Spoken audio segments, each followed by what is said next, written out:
Do you know that in Burkina Faso, before Ibrahim Traoré took power, Western mining companies could have full ownership of land filled with gold and precious metals? They could simply purchase hundreds of thousands of acres of farmland and precious resource-rich land, exploiting it forever without any limit. Even though this could be acceptable for farmland, it was highly exploitative in the case of mining land. Western mining companies had to just buy the land for once and continue drilling and mining it to extract precious resources worth billions. What would be done to stop that? No Burkinabe government could legislate to ensure foreign companies don't get land ownership because of Western influence. However, for Ibrahim Traoré, nothing is difficult or impossible. He has revealed a historic land reform operation in Burkina Faso, like South Africa, that has sent shockwaves in every Western country. But what did he do in those land reforms? In this video, let's know about the whole story.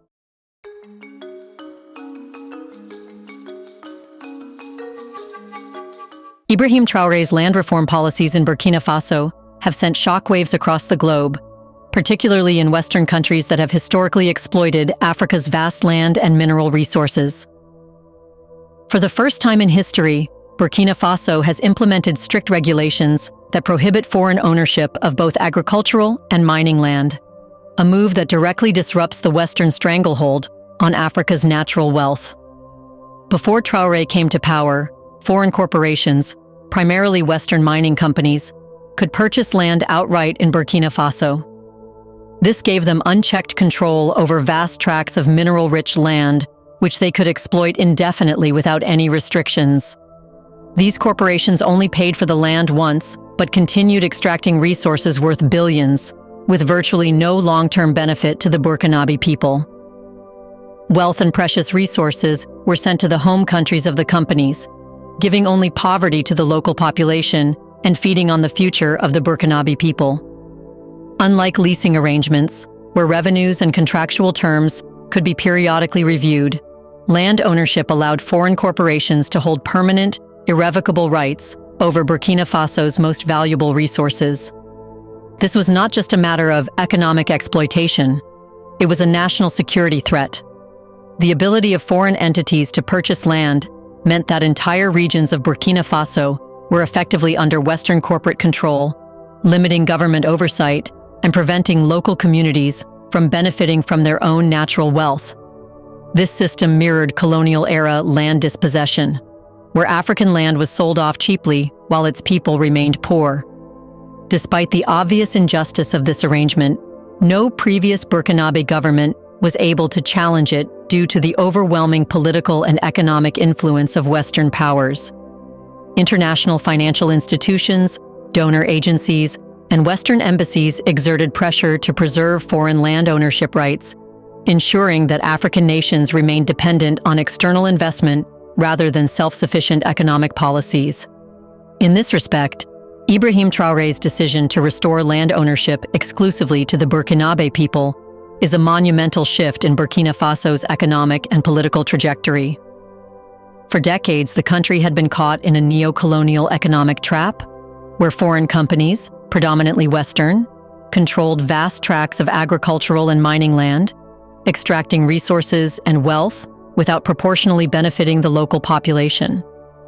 However, Traoré, unlike his predecessors, refused to be intimidated by foreign pressure. His administration took bold steps to legislate against foreign land ownership, ensuring that Burkina Faso's wealth would remain under national control for future generations. Before these reforms, foreign corporations had the freedom to buy farmland, use it for cash crops like cotton, and control food production, forcing Burkina Faso to import staple crops like rice and wheat instead of producing them domestically. This system kept Burkina Faso economically weak, as food imports drained the country's foreign reserves, while local farmers struggled to compete with subsidized Western agricultural products flooding the market. In addition to agricultural land, mining land was completely dominated by foreign corporations, particularly in the extraction of gold, uranium, and other minerals. These corporations bought the land once, but extracted billions in resources indefinitely, while local workers were given only low-wage jobs with no stake in ownership or profits. These exploitative practices had continued unchecked for decades, until Traore's reforms. His solution was simple but radical. Reports suggest that IBRAHIM Traore now plans to restrict foreigners from buying land in Burkina Faso. They can only lease it for a fixed period. This move effectively ensured that land could never permanently fall into foreign hands, preventing any long-term settler colonialism or economic control by multinational corporations. Before we continue further, tell us, are you enjoying the video? If yes, please like and share the video and subscribe to our channel to watch more videos on Black Africa. Let's continue now. You should know that the new land laws are not merely economic adjustments. They are a declaration of sovereignty. Burkina Faso is refusing to let outsiders dictate the use of its resources. Under the new system, foreign investors can still operate in Burkina Faso, but only under strict conditions that prioritize national interests. Lease periods are now limited to 40 to 99 years, after which the land reverts to the state. This means that even if a foreign company invests in agriculture or mining, it can no longer claim permanent ownership or pass land down to future generations. Beyond restricting land ownership, Traore's government has introduced strong regulations to prevent labor exploitation. Foreign companies leasing agricultural land are now required to employ Burkinabe workers, ensuring that local people benefit from economic activities taking place in their own country. This is a major shift from the past, where foreign agribusinesses controlled large plantations while keeping local farmers landless and dependent on unstable wages. Under the new laws, foreign corporations can only operate if they meet strict employment quotas, preventing the past scenario where foreigners owned land but hired only foreign workers. This move ensures that Burkina Faso's labor force is not sidelined and that economic development directly benefits its people. Traore's policies are also focused on knowledge transfer and self-sufficiency. One of the most significant aspects of these reforms is the mandatory technology transfer requirement. Foreign companies, particularly in the mining and agricultural sectors, are now obligated to train Burkinabe workers in advanced techniques, ensuring that locals acquire the necessary skills to eventually run these industries without foreign dependence. This prevents a common problem seen across Africa, where foreign corporations build infrastructure but leave local workers unskilled, ensuring that they remain dependent on foreign expertise. By enforcing technology transfer, Traore is ensuring that Burkina Faso can one day operate its own mining and agricultural sectors independently. Additionally, the Burkinabe government has introduced strict oversight mechanisms to regulate foreign companies. Any company that fails to meet employment quotas or comply with technology transfer agreements risks having its lease revoked. This level of government intervention ensures that foreign investments serve national interests, rather than simply extracting wealth and leaving nothing behind. In contrast to the past, where foreign corporations operated with minimal accountability, Traore's reforms make it clear that Burkina Faso will no longer tolerate one-sided agreements that favor multinational companies over its own people. The impact of these policies extends beyond Burkina Faso. It is part of a larger movement across Africa to reclaim economic sovereignty. While some African nations, like Uganda, already have laws restricting foreign land ownership, Burkina Faso's reforms go even further. In an unprecedented move, Traore has allowed only citizens from Mali and Niger, Burkina Faso's closest allies in the West African Confederation, to own land. This decision strengthens regional unity while ensuring that land ownership remains within trusted African hands. It also prevents potential settler colonialism, where foreign landowners could eventually claim political influence over the territory. Now, these reforms are a blueprint for other African nations. If more countries follow Burkina Faso's lead, the entire continent could reduce its reliance on foreign investment and develop self-sufficient economies that serve their people rather than multinational corporations. With the African Continental Free Trade Agreement in place, African nations could work together to replace foreign imports with locally produced food and minerals, keeping African wealth within Africa. You should know that Traore's vision is not just about Burkina Faso.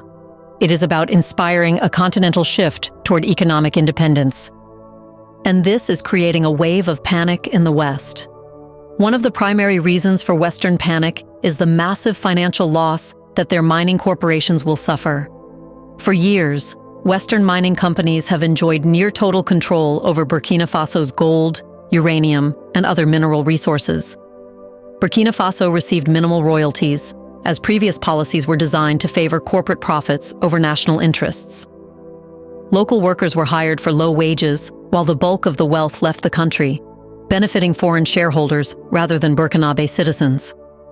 Additionally, the environmental damage caused by these companies was largely ignored, as they had no long-term obligation to rehabilitate the land they destroyed. Now, as Ibrahim Traoré has put a rein on these companies, the West cannot hide its frustration.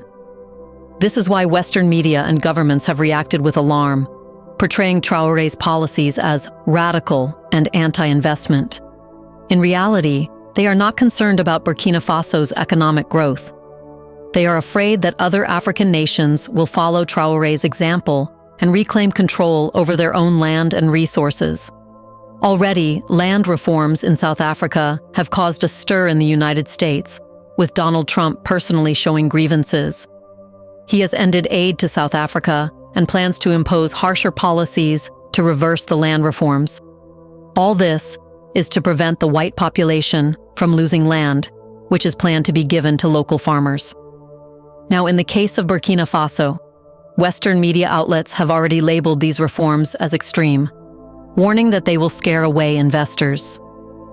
However, this is a deliberate distortion of reality. Burkina Faso is not banning investment. It is simply ensuring that investment benefits its own people first, rather than foreign corporations. The Western media should know that Traoré is not against international partnerships, but he is making it clear that Burkina Faso will no longer be exploited under the false promise of foreign investment. Those companies who want real collaboration without exploitation will be welcomed.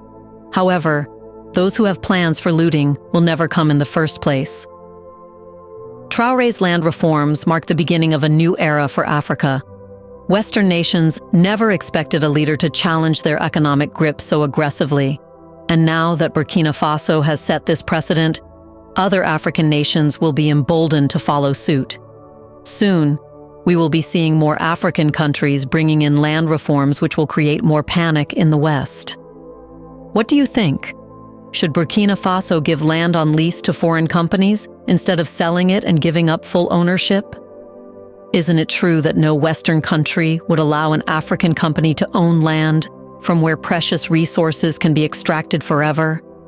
However, the West wants to get the same in Africa without raising eyebrows. Do you want to watch more videos like this one? If yes, subscribe to our channel and press the bell icon next to it. We bring videos on Black Africa, its history, rich arts and culture, and things the world should know about. Thanks for watching, and until the next video, stay tuned.